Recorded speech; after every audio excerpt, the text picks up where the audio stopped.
ठीक है, हम स्टार्ट कर देते हैं। और आज का थोड़ा टाइमिंग मैंने 15 मिनट्स आगे का किया था, कुछ पर्सनल वर्क होने की वजह से।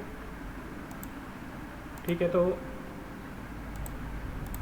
आप सब लोगों ने प्रैक्टिस की होगी, जो जो टॉपिक्स हमने बताए होंगे लास्ट में, उनकी सबकी प्रैक्टिस हो गई होगी आप सब लोगों की।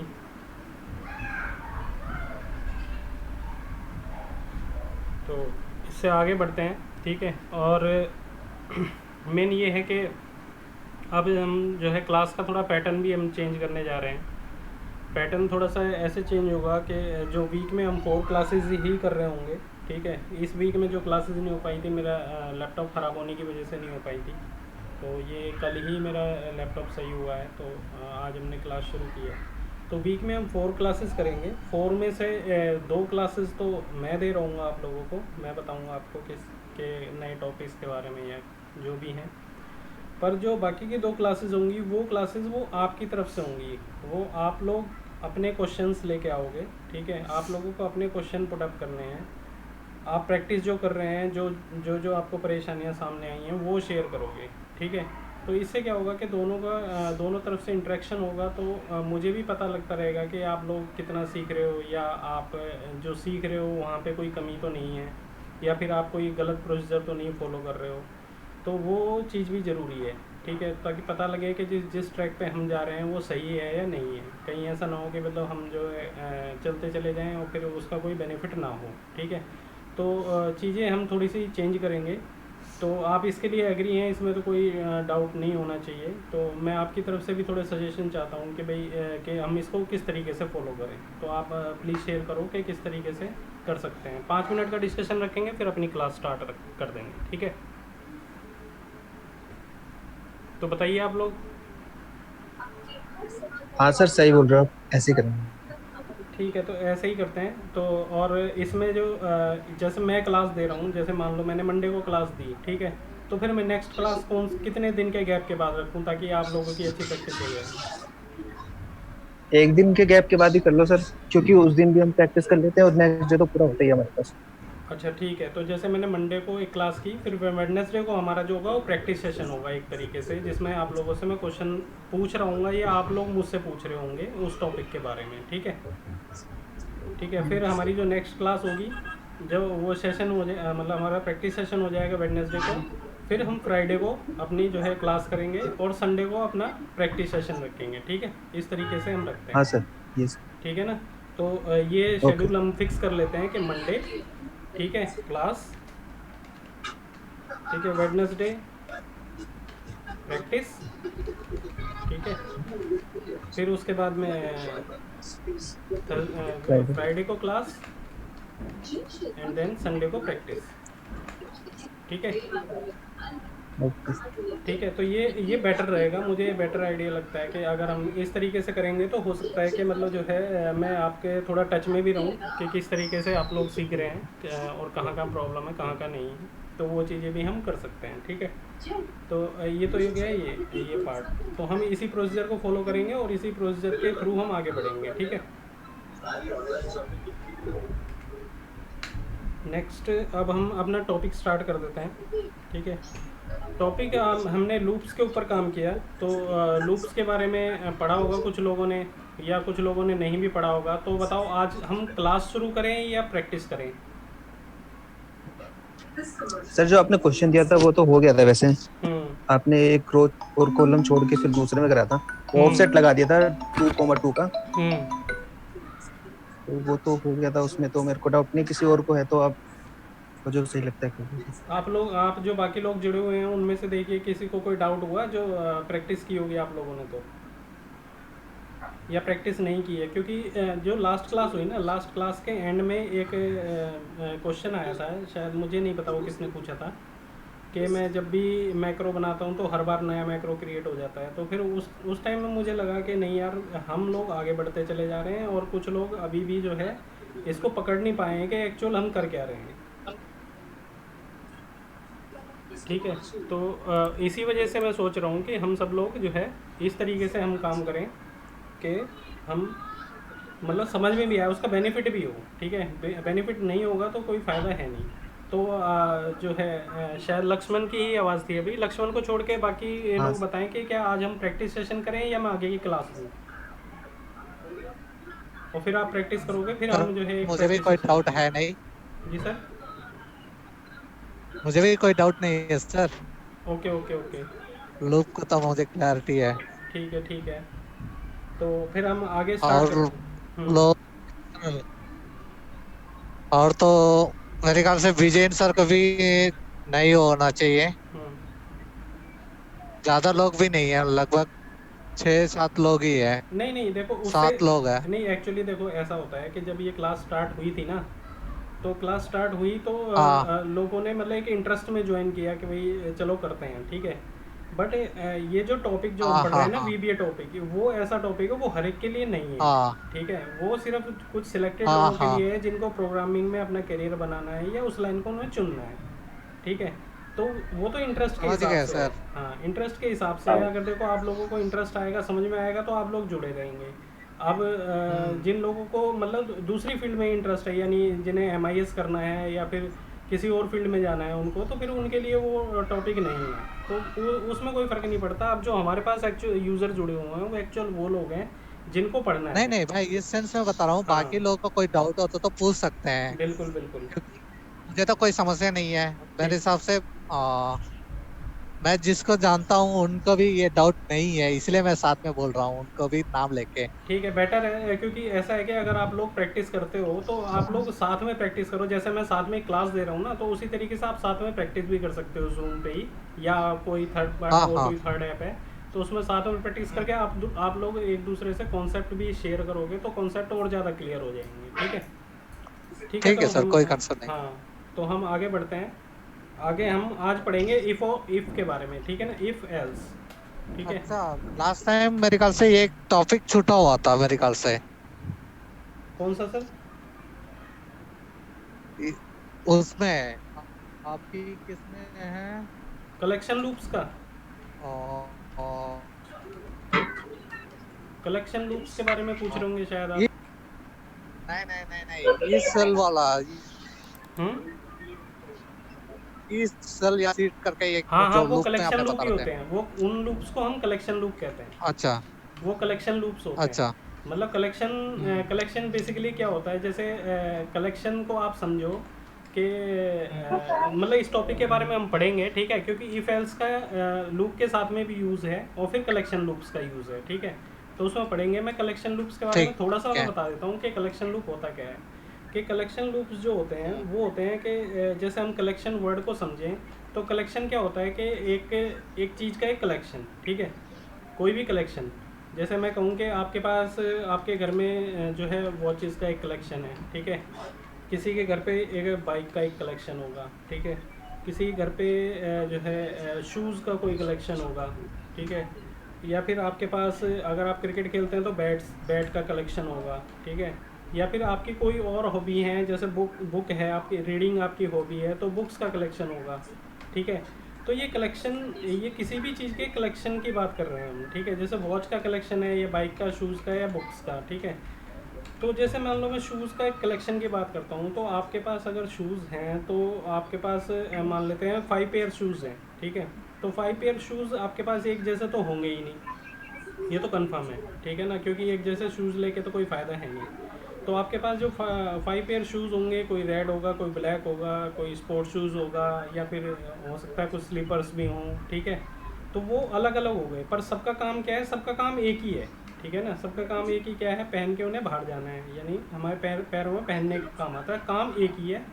बट उनकी सबकी प्रॉपर्टीज़ अलग अलग हैं। प्रॉपर्टीज़ क्या होती हैं, जैसे हम कहें कि मेरी प्रॉपर्टी क्या है कि मैं जो है एक टीचर हूँ, ठीक है, या फिर मैं एक प्रोग्रामर हूँ, ठीक है। तो ये मेरी प्रॉपर्टीज़ हो गई। या फिर जैसे मैं कहूँ कि मेरी स्किन का कलर जो है थोड़ा सा डार्किश है, या फिर मैं कहूँ कि मेरे हेयर जो है ब्लैक हैं, तो ये मेरी प्रॉपर्टीज़ हो गई, ठीक है। तो इसी तरीके से आपके जो शूज़ होंगे, हर एक की प्रॉपर्टी अलग अलग होगी। क्या क्या होगी, जैसे मान लो कोई ब्लैक शूज़ है तो ब्लैक होगा, उसका कलर ब्लैक होगा, ठीक है। उस पर पॉलिश होती होगी, ठीक है। वो उसमें लेसेस होंगे या नहीं होंगे, ठीक है।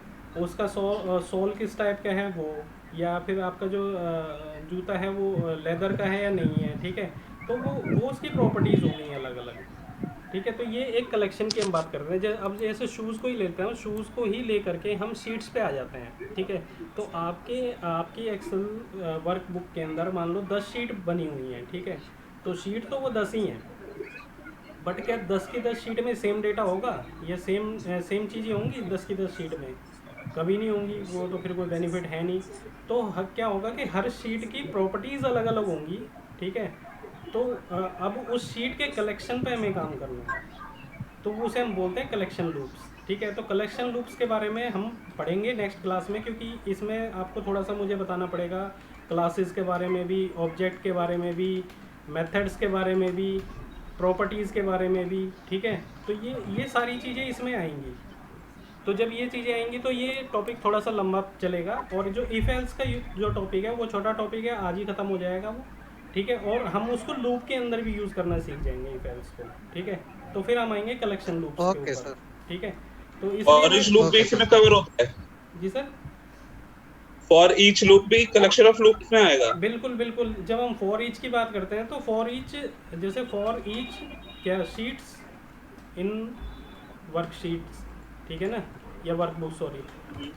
तो ये क्या हो गया कि हर शीट के कलेक्शन के लिए मुझे, मतलब इस वर्कबुक में जितनी भी शीट्स हैं उसके कलेक्शन के लिए मुझे लूप चलाना है, ठीक है। यानी या एक शीट में जितनी रेंज है उस रेंज के लिए लूप चलाना है, ठीक है। या जितने भी ऑब्जेक्ट क्रिएटेड हैं, ठीक है, तो उन ऑब्जेक्ट्स के ऊपर लूप चलाना है। तो वो एक क्या हो गया, एक टाइप की एक चीज़ का या ऑब्जेक्ट का एक कलेक्शन हो गया वो, ठीक है।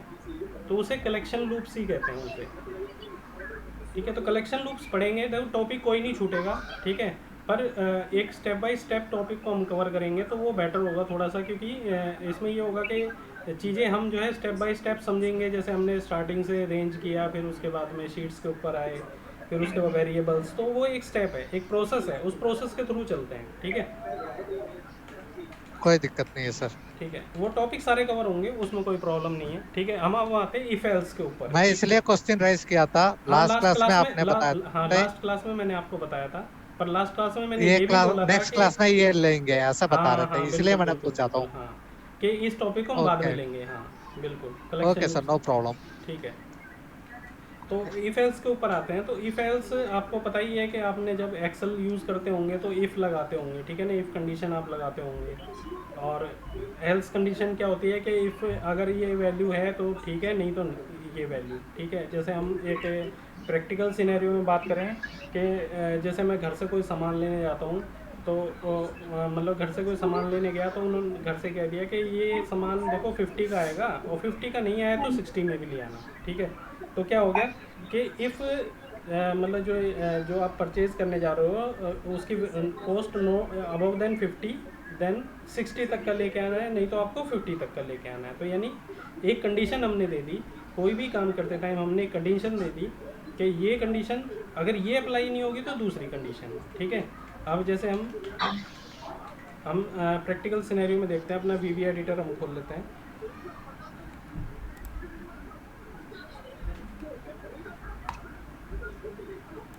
ठीक है। और एक जो है मॉड्यूल इंसर्ट कर लेते हैं, ठीक है। और यहाँ पे स्टार्ट कर देते हैं हम सब इफ एल्स मेथड, ठीक है। अब मैं कहता हूँ कि मैंने कंडीशन दी, हमें चेक करना है कि एक वेरिएबल ले लेते हैं, डिम आई एज इंटीजर और जे एज इंटीजर, ठीक है। दो वेरिएबल मैंने ले लिए और आई को वैल्यू असाइन कर दी क्या 10, और जे को वैल्यू मैंने असाइन कर दी क्या 20, ठीक है। अब मैं कंडीशन चेक कर रहा हूँ। अब कंडीशन क्या चेक कर रहा हूँ कि मैं कहता हूँ इफ़, ठीक है, आई ग्रेटर देन जे, ठीक है, देन। तो ये लिखने का तरीका मैं बता रहा हूँ कि लिखेंगे कैसे इफ़ को, ठीक है। तो इफ़ को कैसे लिखेंगे, if then condition followed by condition और फिर फॉलोड बाय देन, ठीक है। अगर ये आई जे से बड़ा है तो क्या करना है, ठीक है। तो हमें क्या करना है कि हम एक जो है प्रिंट करा देते हैं रेंज।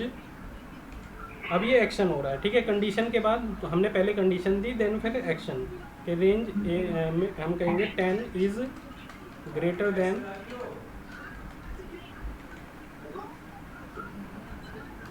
ग्रेटर देन 20, ठीक है।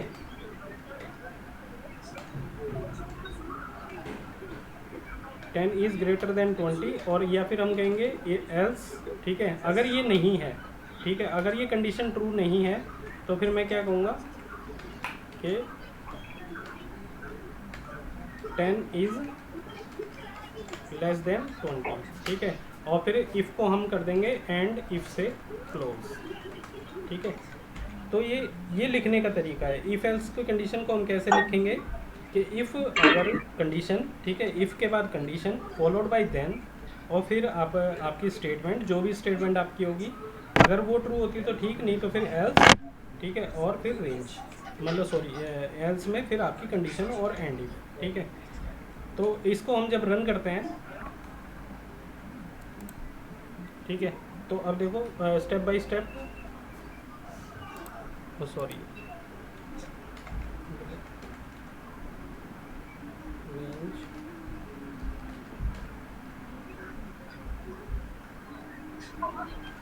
A1 dot value equal to,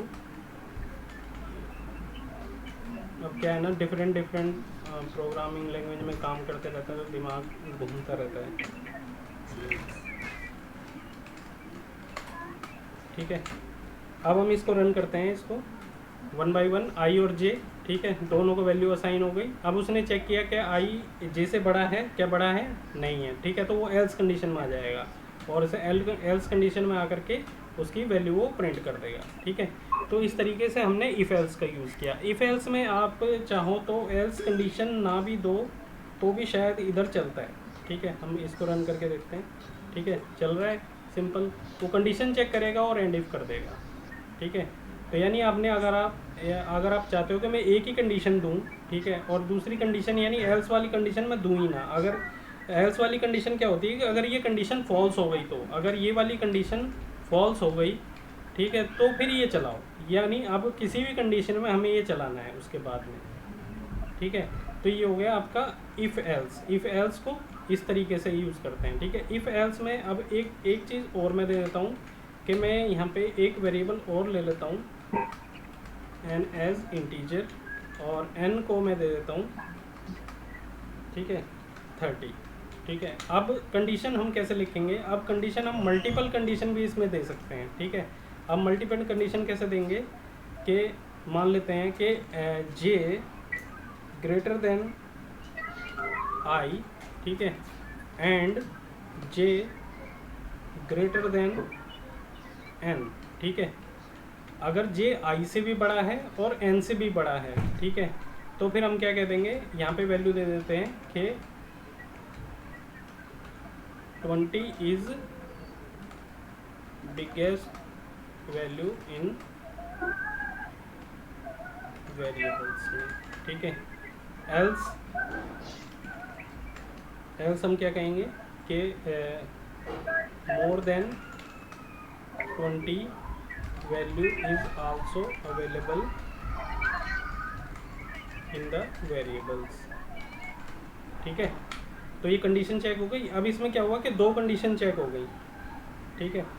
तो अब इन कंडीशन को फिर से चलाते हैं। देखो अभी क्या होगा कि जे को पहले चेक करेगा आई से भी बड़ा है और एन से भी बड़ा है, क्या ये दोनों कंडीशन हमारी ट्रू है, दोनों कंडीशन हमारी ट्रू नहीं है, ठीक है ना, क्योंकि एन हमारी 30 वैल्यू है और जे की वैल्यू है 20, यानी जो दूसरी वाली कंडीशन है वो हमारी फॉल्स हो गई है। तो ये कहाँ चला जाएगा, एल्स में चला जाएगा, ठीक है। और एल्स में जा करके जो एल्स की स्टेटमेंट है उसको मेरी रेंज में प्रिंट कर देगा, जहाँ मैं रेंज में मैं कह रहा हूँ, ठीक है। तो ये इस तरीके से more than 20 value is also available in variables range में जो भी है, ठीक है। तो ये क्या हो गई, एक एंड के साथ में एक कंडीशन हो गई। इसी तरीके से मैं और के साथ भी ये कंडीशन में दे सकता हूँ कि और, ठीक है। तो और कंडीशन मैंने दे दी। अब क्या होगा कि इन दोनों कंडीशन में से मान लो एक भी कंडीशन ट्रू है तो वो उसको ट्रू कर देगा, ठीक है। तो एंड और का फॉर्मूला तो आपको पता ही होगा। जैसे मान लेते हैं कि कंडीशन 1 है और कंडीशन 2 है, ठीक है। अब मैं कहता हूँ कि एंड और में क्या फ़र्क है कि अगर ये दोनों वैल्यू ट्रू होंगी, ठीक है, ये भी ट्रू है, ये भी ट्रू है, तो फिर एंड के साथ में रिजल्ट आएगा ट्रू। ठीक है, अगर ये ट्रू है, ठीक है, ये फॉल्स है, ठीक है, और मैंने एंड ही लगाया हुआ है, तो रिजल्ट क्या आएगा? फॉल्स। ठीक है, और के साथ में क्या है कि और में अगर मान लो कोई भी कंडीशन ट्रू है, ठीक है, मान लेते हैं ये सिनेरियो बन जाता है, तब भी मेरा ट्रू रिजल्ट होगा। ठीक है, और सिनेरियो मेरा ये बन जाता है, यानी कंडीशन 1 फॉल्स है, सेकंड ट्रू है, तो भी मेरा ट्रू रिजल्ट होगा। ठीक है, या फिर कंडीशन ये भी बन जाती है, ठीक है, तो भी मेरा ट्रू रिजल्ट होगा। और फॉल्स कब होगा? जब मेरी और के साथ में जितनी भी कंडीशन है वो सारी कंडीशन मेरी फॉल्स हैं, तो ही मेरा फॉल्स रिजल्ट बनेगा। ठीक है, तो अब हमने जो लिखा है यहाँ पे, इसमें क्या हुआ कि एटलीस्ट एक जो स्टेटमेंट है वो ट्रू हो गई है, यानी जे आई से बड़ा है। ठीक है, पर एन से बड़ा नहीं है। अब मैंने और कंडीशन दी है कि या तो ये हो या ये हो। ठीक है, तो अब इस लूप को हम चलाते हैं। ठीक है, तो अब क्या होगा कि ये इफ़ के अंदर आ जाएगा। ठीक है, अभी तक क्या हो रहा था कि इफ़ से स्किप होके वो एल्स पे चला जा रहा था, पर अब वो इफ़ के अंदर आ जाएगा। ठीक है, तो इफ़ के अंदर आकर के वो चेक करेगा और फिर उसी के हिसाब से रिजल्ट प्रिंट करेगा। ठीक है, इफ़ एल्स का एक और एग्जांपल हम देखते हैं। ठीक है, इफ़ में मैं कह देता हूँ कि जो है इसमें हम ले लेते हैं डिम str एज स्ट्रिंग। ठीक है, और str को मैं वैल्यू दे देता हूँ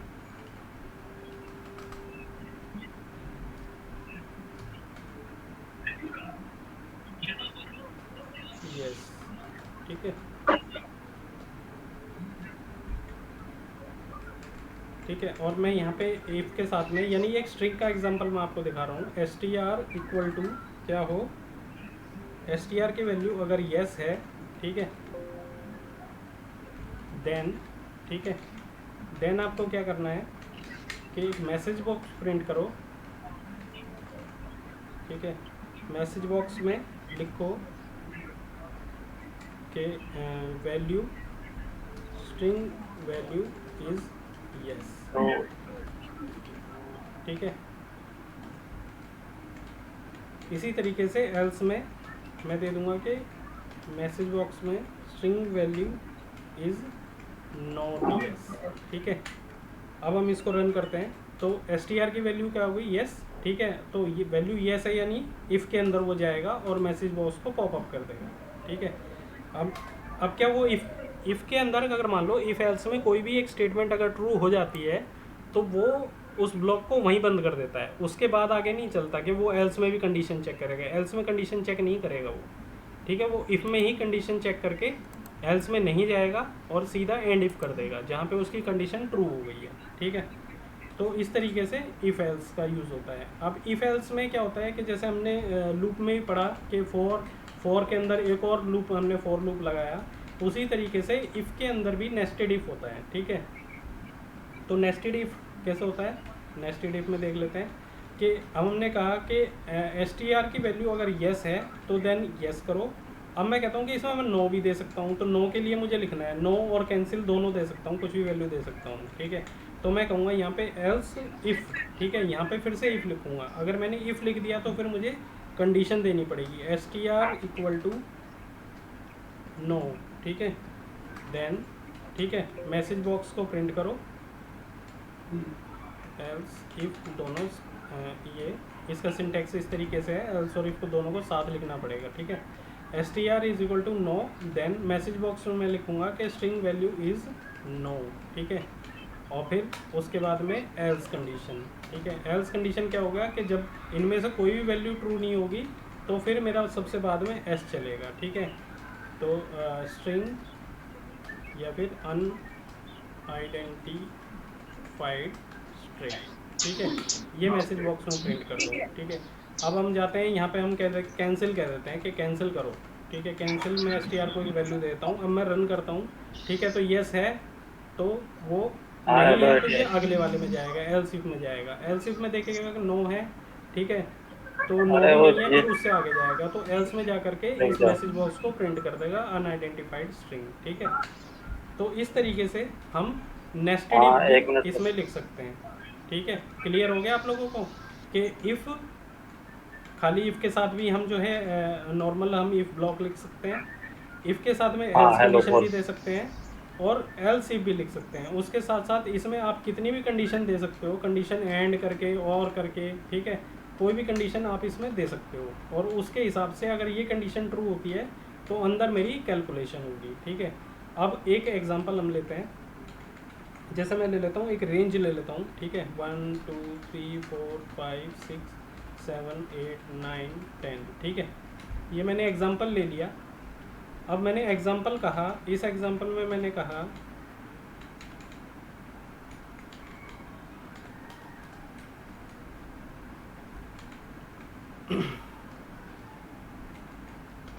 रेंज A1 डॉट सेलेक्ट करो पहले। ठीक है, उसके बाद हम कहेंगे कि active cell dot value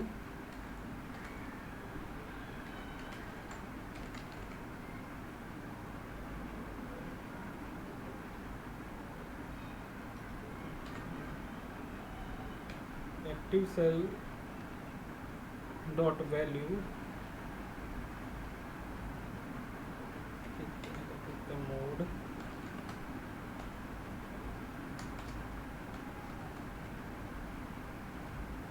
active cell dot value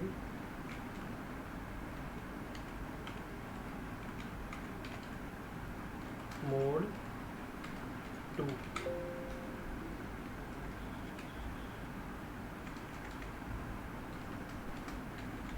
ठीक है, अब मैंने क्या किया, आई एस इंटीजर। ठीक है, मैंने क्या किया कि एक्टिव सेल की वैल्यू को 2 से डिवाइड करो और जो उसका रिमाइंडर जो आएगा उसको आई में स्टोर करो। ठीक है, तो अब हम देखते हैं, जैसे यहाँ पे मैंने इसको रन किया तो आई में क्या वैल्यू आएगी, 0 सॉरी 1। ठीक है, क्योंकि 1 को 2 से मैं डिवाइड करूँगा तो पूरा डिवाइड नहीं होगा। ठीक है, यानी अगर मैं A2 को मैं करता हूँ तो A2 में क्या होगा,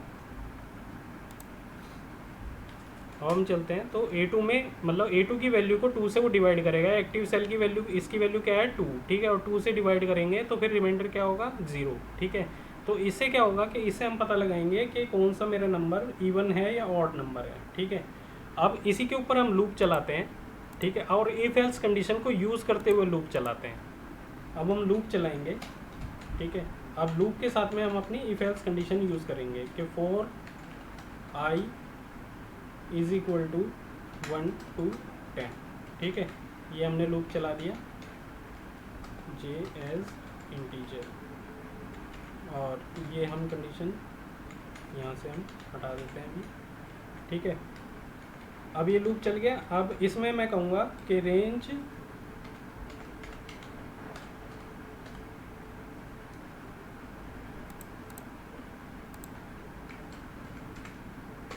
ठीक है, जे ले लेते हैं और यहाँ पे आई हम ले लेते हैं कि range A and I dot value mod 2। ठीक है, और नेक्स्ट आई।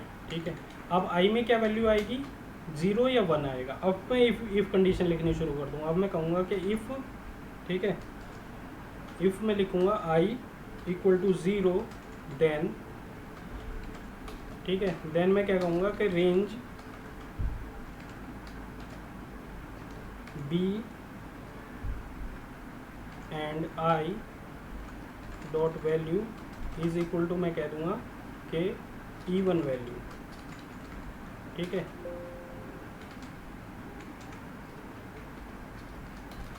या फिर एल्स लिखूँगा मैं कि एल्स इफ भी लगा देते हैं, आई इज इक्वल टू 1 देन।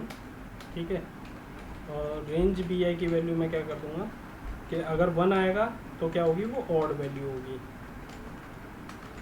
ठीक है, और यहाँ पे मैं लिख देता हूँ एक एल्स कंडीशन, और रेंज ए वाई की वैल्यू को मैं कह देता हूँ कि नो वैल्यू।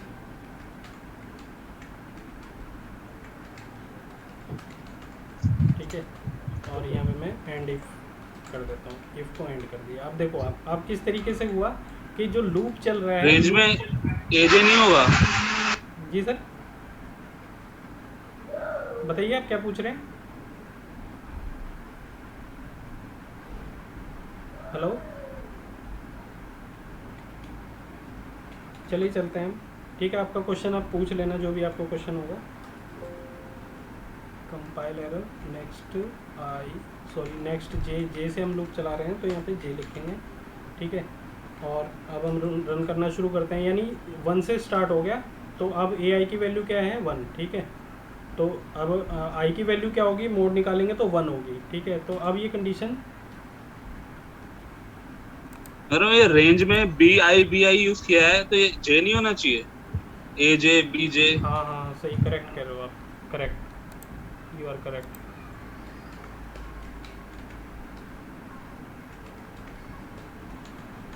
करेक्ट है, लूप हमारा जे पे चल रहा है ना कि आई पे। वो जो एरर आई थी वो वही थी। ठीक है अब हम चलाते हैं। ठीक है तो यहाँ पे क्या आएगी वैल्यू, अब आई में वैल्यू क्या आ गई 1। ठीक है अब वो कंडीशन चेक करेगा। अब वो कंडीशन उसने चेक की, यानी ये कंडीशन फॉल्स हो गई और ये कंडीशन मेरी ट्रू हो गई। ठीक है अब फिर से लूप चला। ठीक है देख रहे हो किस तरीके से उसने ऑड वैल्यू और इवन वैल्यू को फाइंड आउट कर लिया। ठीक है तो इस तरीके से मतलब लूप्स के साथ में इफ एल्स को इस तरीके से हम यूज़ कर सकते हैं। ठीक है अब कोई भी कंडीशन हम देंगे और एक रेंज के ऊपर मुझे वो चलानी है कंडीशन, यानी एक मेरे पास शीट पड़ी हुई है, अब उस शीट के ऊपर मुझे वो कंडीशन चलानी है। तो फिर आप इस तरीके से आप उस कंडीशन को आप चलाओगे, यानी आप लूप लिखोगे और लूप के अंदर अपनी कंडीशंस दोगे। ठीक है तो उस तरीके से आपकी कंडीशन चलेंगी पूरी आपकी रेंज के ऊपर। ठीक है अब जैसे मैं कह लेता हूँ कि हमारा जो हमें अपना प्रैक्टिकल सिनेरियो लेते हैं जो ऑफिस में यूज़ भी होता है कि क्या होता है कि मतलब कि जो है ऑपरेटर्स की क्वालिटी लिखी हुई होती है। ठीक है जैसे ऑपरेटर मैं लेता हूँ कि 10 ऑपरेटर हैं मान लो। ठीक है 1 to 10 जो 10 ऑपरेटर हैं। ठीक है ये मान लेते हैं एम्प्लॉई आईडी है और उनकी क्वालिटी लिखी हुई है कि 99.7। ठीक है 99.5 या 97.6। ठीक है ये जो भी क्वालिटी उनकी लिखी हुई है ये लिखी हुई है। तो अब मुझे क्या करना है कि मुझे एक कंडीशन लगानी है। कंडीशन क्या लगानी है कि अगर ऑपरेटर की क्वालिटी 95 से अबव है, ठीक है ग्रेटर देन 95 है और 97 से नीचे है। ठीक है यानी 95 और 97 के बीच में है तो उसको जो टोटल उसने रिकॉर्ड्स किए हैं उस पर उसको ₹1 का जो है 1 रुपीज़ का इंसेंटिव दे दो। ठीक है मान लेते हैं उसने 5000 रिकॉर्ड किए हैं तो ₹1 इंसेंटिव मिलेगा। अगर उसकी क्वालिटी 97 से अबव है, ठीक है और 98 से नीचे है तो 1.5 का दे दो। ठीक है तो उसके रिकॉर्ड के हिसाब से उसको उतना मिलना चाहिए। ठीक है और फिर ये कंडीशन हम देते हैं कि 98 से 99 के बीच में है तो ये 2 हो जाना चाहिए। ठीक है और 99 से 100 के बीच में है, ठीक है तो क्या हो जाना चाहिए 2.5 हो जाना चाहिए। ठीक है तो क्या होगा कि आपको इफ एल्स कंडीशन इसमें लगानी पड़ेगी और एक लूप लिखना पड़ेगा। ठीक है समझ गए आप लोग। और फिर मैं कहता हूँ कि भाई क्वालिटी तो 95 से नीचे भी हो सकती है। ठीक है तो फिर वो क्या होगा जो 95 से नीचे होगा उसकी कंडीशन कहाँ पे आ जाएगी एल्स में। ठीक है ना ये एल्स कंडीशन हो जाएगी। मान लो मेरी ये कंडीशन भी ट्रू नहीं हुई, ये भी नहीं हुई, ये भी नहीं हुई, ये भी नहीं हुई, तो फिर मैं कहाँ जाऊँगा सीधा एल्स में आ जाऊँगा। ठीक है तो आपको इस पे काम करना है। ठीक है आपको क्या करना है कि अपनी तरफ से डेटा बनाना है। ठीक है डेटा बना के आप 10-20 यूज़र उसमें डालो, उनकी क्वालिटी लिखो और उस लूप को चलाओ। ठीक है और उस लूप के चलाने के बाद यही कंडीशन उसमें लगानी है। ठीक है और इस कंडीशन के बेस पर उस लूप को चलाना है। फिर उसके बाद क्या करना है आपको कि उसमें 20 यूज़र और ऐड करो। ठीक है 20 यूज़र और ऐड करने के बाद में उनकी क्वालिटी डालो और आपका लूप अब 11 से ही स्टार्ट होना चाहिए ना कि 1 से। ठीक है आपका लूप अब दोबारा 11 से ही स्टार्ट होगा और 11 से ही चलेगा फिर आगे। तो ये चीज़ें आपको करनी है। ठीक है समझ में आ गया आपको। अब इस क्वेश्चन में किसी को कोई डाउट है तो वो पूछ सकता है। हेलो कोई डाउट नहीं है सर। कोई डाउट नहीं है तो फिर ये आपको ये एक्सरसाइज करके लाना है। ठीक है और इस एक्सरसाइज को करके और आपकी जो जितनी पिछली एक्सरसाइज है पिछली एक्सरसाइज में से कोई भी क्वेश्चन आपके बनते हैं तो उन क्वेश्चन को ला करके एक प्रैक्टिस सेशन हम करेंगे पहले। ठीक है, और फिर उसके बाद में कलेक्शन लूप्स के ऊपर बात करेंगे।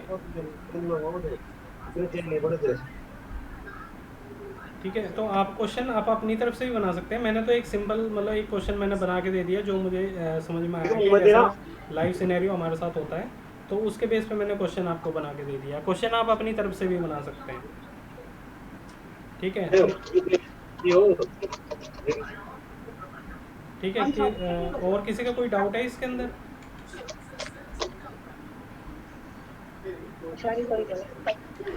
ठीक है, तो हमने आज ये जो है इफ एल्स का टॉपिक ही हमने कवर किया है। एक छोटा टॉपिक था पर इम्पोर्टेंट टॉपिक था और इसकी ज़रूरत भी हमें आगे पड़ेगी। ठीक है, तो इसको कवर करके हम नेक्स्ट क्लास जब आएंगे तो पहले आपसे मैं पूछूंगा कि इफ एल्स में कोई कंडीशन में कोई डाउट हुआ या नहीं हुआ, आप अपने क्वेश्चन लेके आना। ठीक है, अगर आपके कोई डाउट्स नहीं होते हैं तो फिर हम जो है क्लास शुरू कर देंगे, नहीं तो फिर आपके डाउट्स के ऊपर बात करेंगे। और इससे क्या होगा कि जो बाकी लोग होंगे उन्हें भी क्लैरिटी हो जाएगी कि किस तरीके से चल रहा है, या फिर उनके भी मतलब उनका अगर कोई थॉट नहीं आ पा रहा किसी चीज़ में और कोई थॉट शेयर करता है तो वो भी उनके लिए बेटर होगा। ठीक है, ओके ओके ओके सर। आज के लिए हम इतना ही रखते हैं। ठीक है, और नेक्स्ट क्लास हम जो करेंगे तो हम कल ही कर लेते हैं, ज़्यादा टॉपिक तो बड़ा है नहीं। सॉरी, कल नहीं, मंडे को करते हैं, या कल करना बताओ? कल कर लेते हैं सर। ठीक है, कल हम क्या करते हैं, कल प्रैक्टिस सेशन रखते हैं ओनली फिर। ठीक है, फिर मंडे को हम नया टॉपिक ले लेंगे, ये ठीक है? Okay right sir, right sir. ठीक है, तो कल हम एक प्रैक्टिस सेशन रख लेते हैं, मंडे को नया टॉपिक हम ले लेंगे। तो किसी को डाउट होंगे तो कल आप ज्वाइन हो सकते हैं, और किसी के डाउट नहीं है तो फिर आप जो है अपने हिसाब से आप अगर आपको अपनी नॉलेज एनहांस करनी है तो आप आ जाइएगा, नहीं तो हम नया टॉपिक अब मंडे को लेंगे। ठीक है, okay okay sir. Okay. No.